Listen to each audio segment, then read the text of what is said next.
Richard Benjamin Speck was born in Kirkwood, Illinois, the seventh of 8 children of Benjamin Franklin Speck and Mary Margaret Carbeau. The family moved to Monmouth, Illinois, shortly after Speck's birth. Speck and his younger sister, Carolyn, were much younger than their 4 older sisters and 2 older brothers. Speck's eldest brother, Robert, died at the age of 23 in an automobile accident in 1952. Speck's father worked as a packer at the Western Stoneware in Monmouth and had previously worked as a farmer and logger. Speck was very close to his father, who died in 1947 from a heart attack at the age of 53, and Speck was 6 years old at the time, so making him to be born in 1941.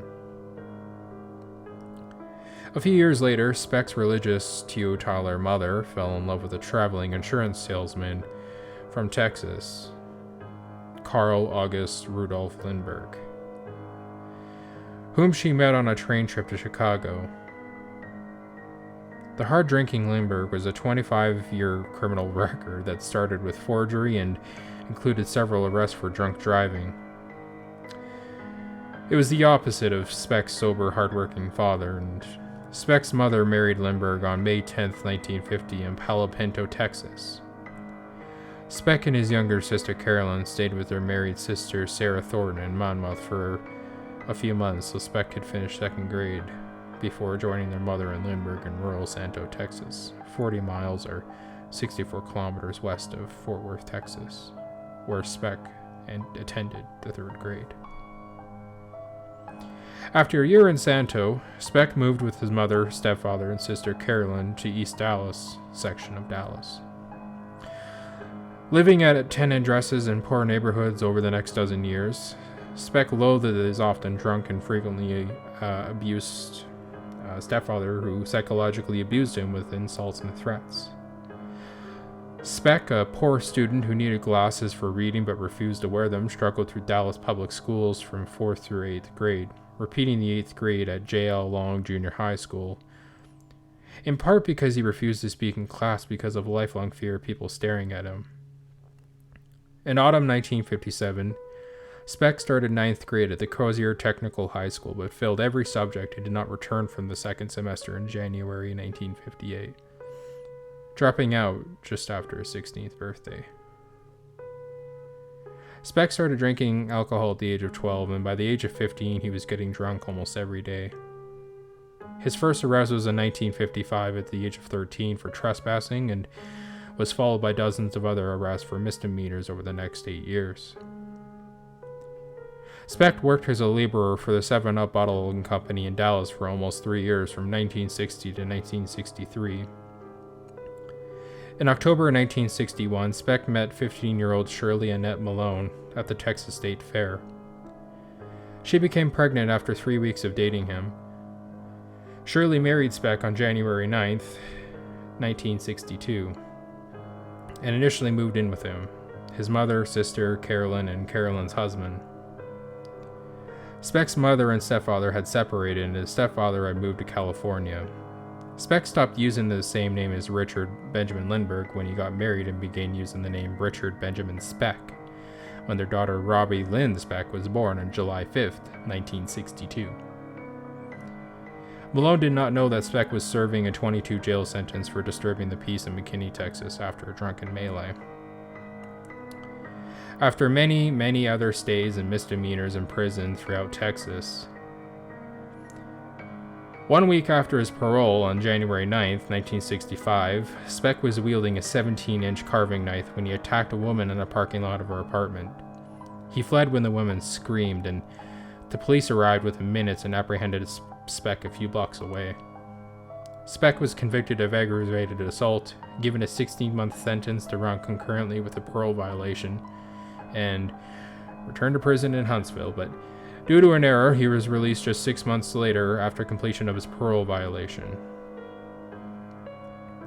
After his release from prison, Speck worked for 3 months as a driver for the Patterson Meat Company. He had 6 accidents with his truck before he was fired for failing to show up for work. In December of 1965, on the recommendation of his mother, Speck, who was by then separated by Malone, moved in with a 29-year-old divorced woman, an ex-professional wrestler who was a bartender at his favorite bar, Ginny's Lounge, and needed someone to babysit her 3 children. In January 1966, Malone filed for divorce. That same month, Speck stabbed a man in a knife fight at Ginny's Lounge. He was charged with aggravated assault once again, but a defense attorney hired by his mother was able to get the charge reduced to disturbing the peace. Speck was fined $10, a whole $10, and jailed for 3 days after he failed to pay the fine. That was the last time Speck was in police custody in Dallas. On March 15th, 1966, Speck bought a 12-year-old car. The following evening, he robbed a grocery store, stole 70 cartons of cigarettes, sold them out of the trunk of his car in the grocery store's parking lot, and then abandoned the car. The police traced the car to Speck and issued a warrant for his arrest for burglary on March 8th.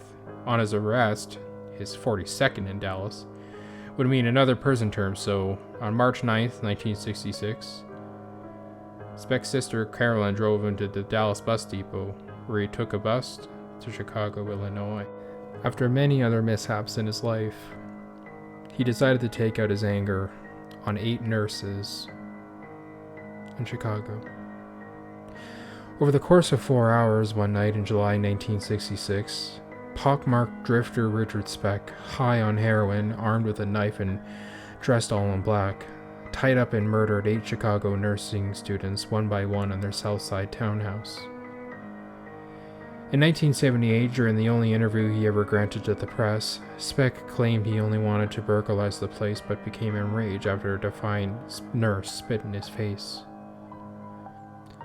At 11 p.m. on July 13, 1966, after drinking whiskey all day and shooting up heroin for the first time in his life, Speck broke into a townhouse on E 100th Street in South Chicago that had been functioning as a nurse dormitory. Muscling his way past the Filipino-born nurse, Corazon Amaro, who had answered the door when he knocked, handed the 7 women he encountered at knife point. He tore a bedsheet into strips and bound them one by one. Speck later claimed that he only intended to rob the women, but became enraged after one of the defiant nurses spit in his face, and so she'd be able to identify him in a police lineup. After marching one bound nurse into another room, Speck was startled at the arrival of 2 additional nurses. He went berserk, stabbing and strangling the 3 women to death. Over the next few hours, one at a time, he peeled off the remaining individual nurses, took them into a separate room, and then tortured and killed them. He washed the blood from his hands after each murder. He raped his final victim with a foreign object before killing her. He left 8 dead victims and a crime scene covered in his fingerprints and blood. What he failed to realize was that Corazon, the nurse who had originally answered the door from him, managed to wriggle under a bed and hide. She was discovered when she started screaming loudly after Speck's departure.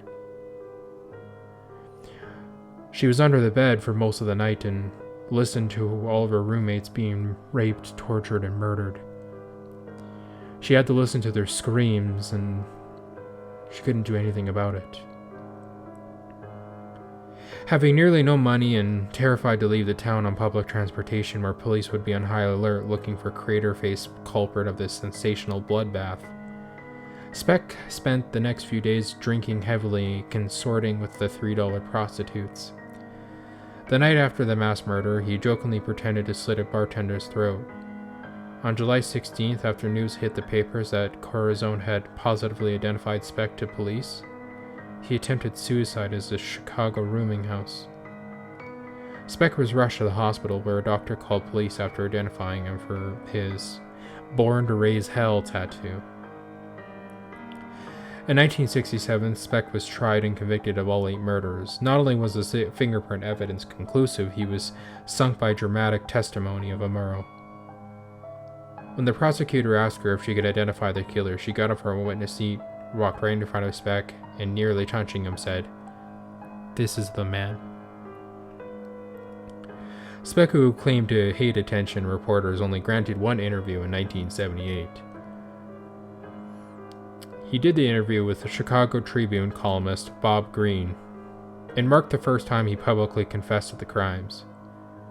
He also claimed to have an effeminate homosexual accomplice with him at the time who committed one of the murders and whom Speck later shot dead, but police say all the evidence proves that that's impossible. Although Speck received the death penalty, the U.S. Supreme Court overturned capital punishment in 1972. He was resentenced with 150 years of each murder to be run consecutively. A 1,200-year sentence. A 1988 undercover prison video of Speck detailing the night of the murders was finally leaked to the public in 1996, 5 years after Speck died of a heart attack, 1 day shy of his 50th birthday. In the video, it's very grainy. You can see one of his cellies asking Speck whether or not if he committed the crimes. He nonchalantly says, "Yeah." He shrugged his shoulder and he says, "I had no feeling." While raping, torturing, stabbing, strangling, and killing the 8 women, he's not sorry that he did it. When asked why he did it, his answer is cold and flat as they come. "Do you want to know why those bitches died? Because it just wasn't their fucking night."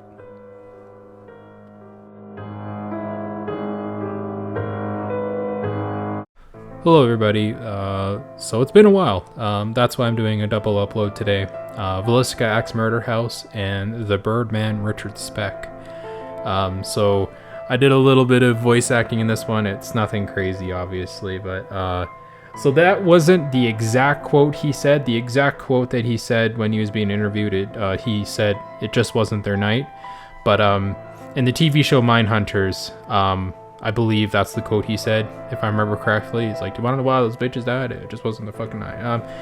Yeah, so anyway, hopefully you guys enjoyed the video today, and well, actually videos, excuse me. I'm totally not used to doing double uploads. So anyway, ladies and gentlemen, hope you guys enjoy these videos. Like, comment, and subscribe if you're new. Hit that bell for the notifications and be the first one here.